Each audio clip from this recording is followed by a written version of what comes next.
Welcome back to our bio series. आज हम first year bio के 5th chapter acellular life को study करेंगे। आज का हमारा टॉपिक बहुत ही इंटरेस्टिंग है। आपने नाम तो सुना होगा, वायरस। ये चीज़ ना फुली लिविंग है और ना ही कंप्लीटली डेड। कभी क्रिस्टल की तरह बिहेव करती है और कभी होस्ट के जीनोम को हाईजैक करके एक पैरासाइट की तरह मल्टीप्लाई होता रहता है। अब ये वर्ड वायरस लैटिन लैंग्वेज के वर्ड वीनोम से डिराइव किया गया है, जिसका लिटरल मीनिंग है पॉइजन यानी जहर।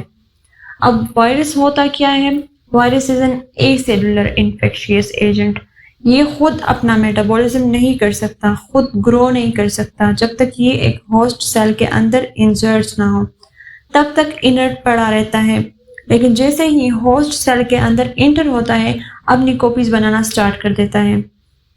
साइंटिस्ट ने देखा है कि सिर्फ 10 मिनट में एक वायरस एक होस्ट सेल के अंदर जाके अपनी 100 कॉपीज बना लेता है और होस्ट सेल को किल भी कर देता है।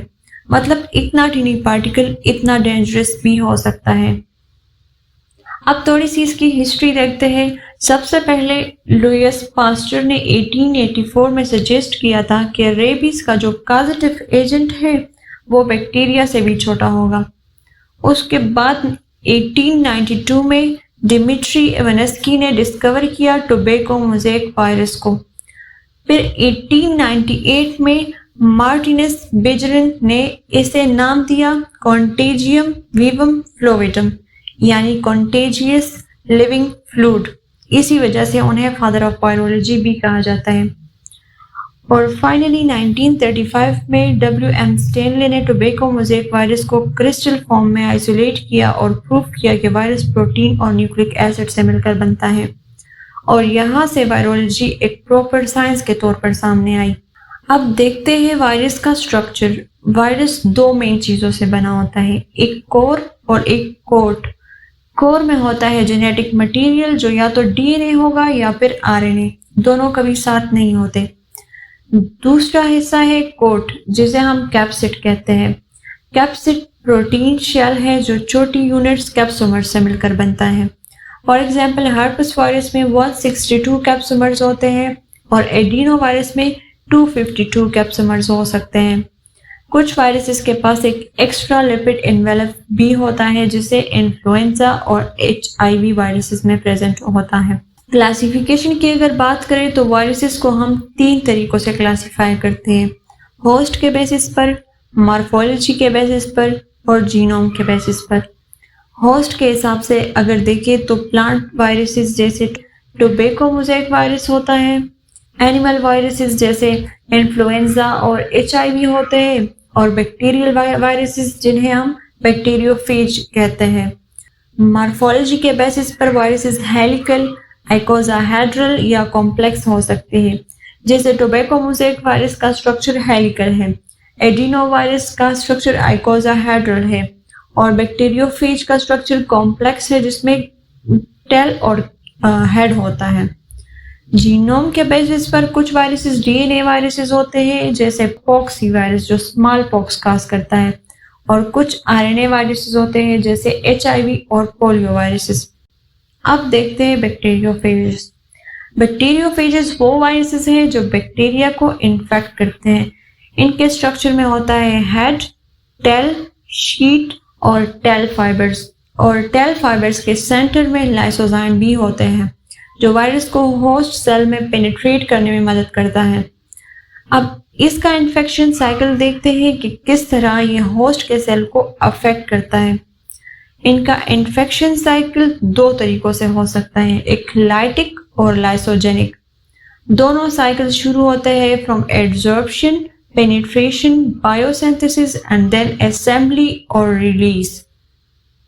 फर्क सिर्फ ये है कि लाइटिक साइकिल में वायरस इमीडिएटली मल्टीप्लाई करता है और सेल की लाइसिस कर देता है एट द एंड, जबकि लाइसोजेनिक साइकिल में वायरल DNA होस्ट क्रोमोसोम्स के अंदर इंटीग्रेट हो जाता है और डोरमेंट रहता है, बाद में एक्टिवेट होकर लाइटिक बन जाता है, और अगर लाइटिक ना भी हो तो एंडोसाइटोसिस के थ्रू सेल से बाहर निकल सकता है।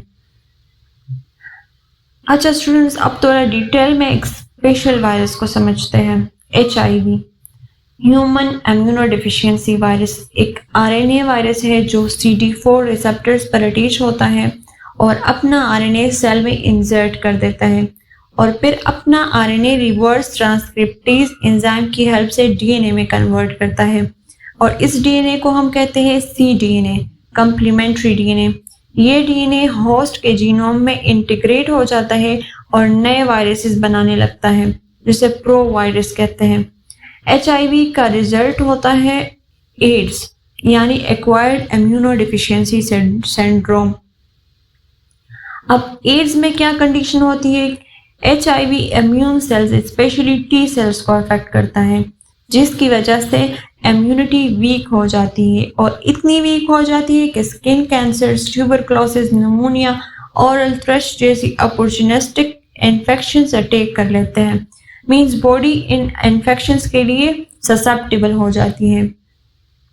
अभी तक इसका कंप्लीट क्योर नहीं है लेकिन एंटी रेट्रोवायरल थेरेपी यानी ART पेशेंट्स की लाइफ को किसी हद तक एक्सटेंड कर सकती है।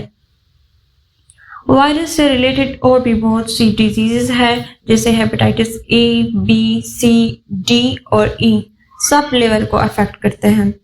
नेक्स्ट वायरल डिजीजेस है हर्पस जिसमें फर्दर ओरल हर्पस और जेनिटल हर्पस। ओरल हर्पस में ब्लिस्टर से फॉर्म हो जाते हैं around the mouth and genital herpes में जेनिटल एरियाज पे ब्लिस्टर्स फॉर्म होते हैं।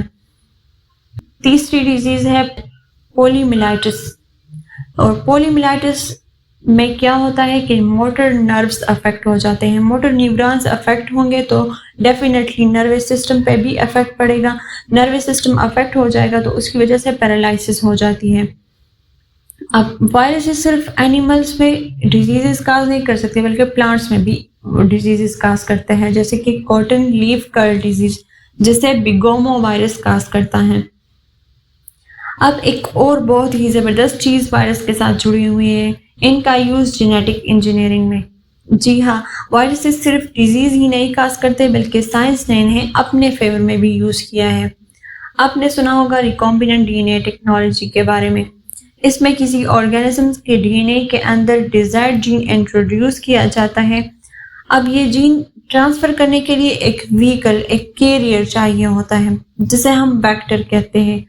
एग्जाम्पल के तौर पर रेट्रोवायरसेस को यूज करके हम मेमेलियन सेल्स में नए जीन्स इंट्रोड्यूस कर सकते हैं। इसी तरह बैक्टीरियोफेज को बायोटेक्नोलॉजी में क्लोनिंग और जीन लाइब्रेरीज बनाने के लिए यूज किया जाता है।